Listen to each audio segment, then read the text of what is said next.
जय हिंद। आपका स्वागत है आपका अपना YouTube चैनल मैथ ज्ञान पॉइंट में। आपके लिए हम क्लास 10 का बहुत महत्वपूर्ण 35 प्रश्न लेकर आए हैं जो कि परीक्षा के दृष्टिकोण से अति महत्वपूर्ण होने वाला है। चलिए आज का क्लास हम शुरू करते हैं। देखिए क्या है पहला प्रश्न, दे रखा है विवेचक। क्या विवेचक बराबर क्या है? तो फॉर्मूला b² - 4ac। फिर क्या है बिंदु -3 4 किस चतुर्थांश में? तो आपको बोलना है द्वितीय में। फिर क्या है तीसरा प्रश्न, मध्य बिंदु का निर्देशांक क्या होता है? तो अगर पूछेगा मध्य बिंदु का निर्देशांक का सूत्र क्या होता है तो लिखना x1 + x2/2 और y1 + y2/2। अब फिर क्या है चौथा प्रश्न, त्रिभुज के केंद्र का निर्देशांक क्या होता है? तो इसका फॉर्मूला होता है x1 + x2 + x3/2 और y1 + y2 + y3/2।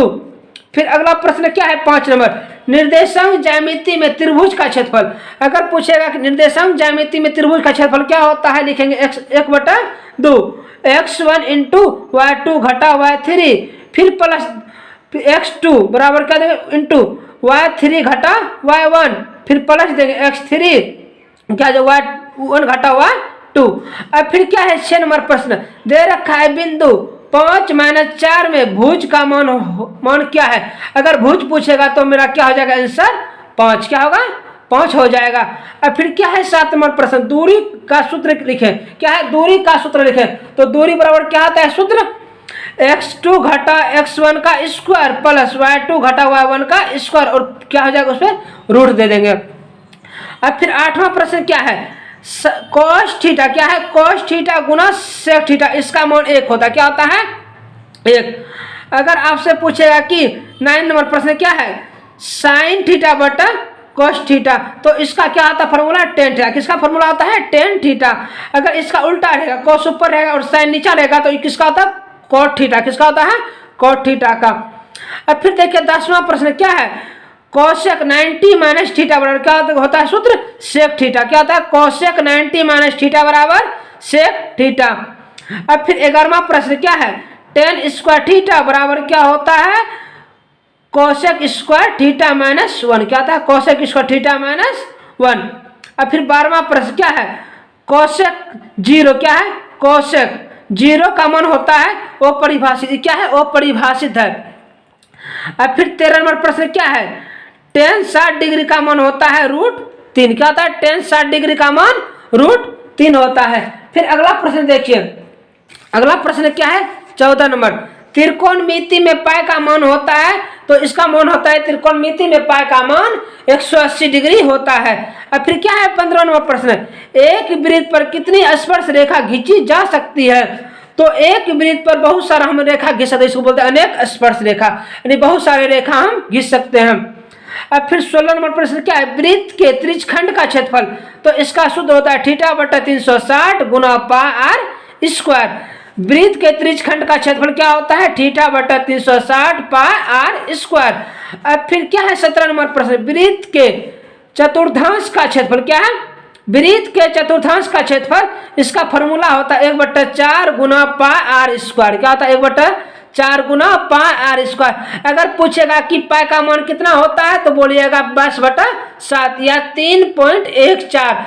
अगर पूछेगा कि पाई क्या है बोलिएगा आप पाई जो होता है क्या है अपरिमेय संख्या। क्या है अपरिमेय संख्या। अब फिर 18 नंबर प्रश्न क्या है, शंकु का आयतन। क्या है शंकु का आयतन, इसका फॉर्मूला होता है 1/3 πr²h। r का मतलब त्रिज्या और h का मतलब ऊंचाई। अब फिर क्या है बहुलक। क्या है बहुलक बराबर सूत्र क्या होता है l + f1 - f0 बटा 2f1 - f0 - f2 गुना h। यह है बहुलक का फॉर्मूला। अब फिर क्या है माध्यक। क्या है माध्यक का फॉर्मूला क्या होता है l + n/2 - cf बटा f गुना h। अब फिर क्या है 21 नंबर बहुलक बराबर, अगर पूछेगा बहुलक बराबर क्या होता है तो बोलिएगा 3 गुना माध्यक 3 गुना माध्यक घटा 2 गुना माध्य 3 गुना माध्य घटा 2 गुना माध्य। अब फिर देखिए 22 नंबर प्रश्न क्या है, द्विघात बहुपद ज्ञात करने का सूत्र क्या होता है? तो द्विघात बहुपद ज्ञात करने के लिए सूत्र मेरा होता है एक्स स्क्वायर माइनस ई अल्फा है, क्या है? Alpha plus beta into x plus alpha into beta. अब फिर क्या है 23 नंबर प्रश्न, मूल बिंदु का निर्देशांक क्या होता है? तो अगर पूछेगा मूल बिंदु का निर्देशांक क्या होता है? जीरो और जीरो क्या होता है? 0 0। मूल बिंदु का निर्देशांक 0 0 होता है। अब फिर क्या है 25 नंबर प्रश्न, निश्चित घटना की प्रायिकता 1 होता है। निश्चित घटना की प्रायिकता कितना होता है? 1। अब फिर क्या है 25 नंबर प्रश्न, अल्फा प्लस बीटा, ई अल्फा है, क्या है? अल्फा प्लस बीटा, तो बराबर फॉर्मूला होता है minus B by A. Alpha into alpha plus beta बराबर क्या होता है? Minus B by A. फिर देखिए अगला प्रश्न 26 नंबर, क्या है? अल्फा इंटू बीटा, इसका होता है सी बटा ए, क्या आता है? सी बटा ए। अब 27 नंबर प्रश्न, क्या है?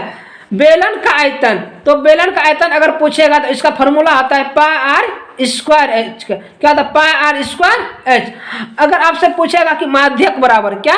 माध्यक बराबर, तो माध्यक बराबर फॉर्मूला होता है सिग्मा एफ आई एक्स आई बटा सिग्मा एफ आई। अगर आपसे पूछेगा 29 नंबर में, क्या सर्व अंतर, यानी सर्व अंतर बराबर क्या होता है फॉर्मूला? तो लिखेंगे A2 घटा A1। अब फिर 30 नंबर प्रश्न क्या है? Sine square theta plus cos square theta का मान कितना होता है? 1। अगर पूछेगा sine square theta plus cos square theta का अगर मान पूछे क्या होता है? 1 होता है। फिर 31 नंबर प्रश्न क्या है? टेन थीटा, क्या है? टेन थीटा गुना कॉट थीटा, तो इसका मान पूछेगा तो कितना होता है? 1। टेन थीटा गुना कॉट थीटा का मान 1। अब फिर 32 नंबर प्रश्न क्या है? कोसेक, क्या है? Cosec square theta minus tan square theta, इसका मान कितना होता है? 1 होता है, क्या होता है? 1 होता है। अब 33 नंबर प्रश्न क्या है? Sec square theta minus tan square theta, इसका मान क्या होता है? 1। Sec square theta minus tan square theta का अगर मान पूछा जाए तो क्या होगा? 1 होगा। अब फिर 34 नंबर प्रश्न क्या है? कोस थीटा, क्या है? कोस थीटा गुना सेक थीटा, तो इसका मान क्या होता है? 1। क्या होता है? कोस थीटा गुना सेक थीटा का मान 1 होता है। और आज का क्लास का अंतिम प्रश्न क्या दे रखा है? शंकु की तिर्यक ऊंचाई यानी एल, शंकु की तिर्यक ऊंचाई पूछेगा तो क्या होता है formula? Root H square plus R square, H square plus R square पे क्या देंगे? रूट देंगे। तो आज का क्लास कैसा लगा हमें कमेंट बॉक्स में जरूर लिखिएगा। बहुत बहुत धन्यवाद।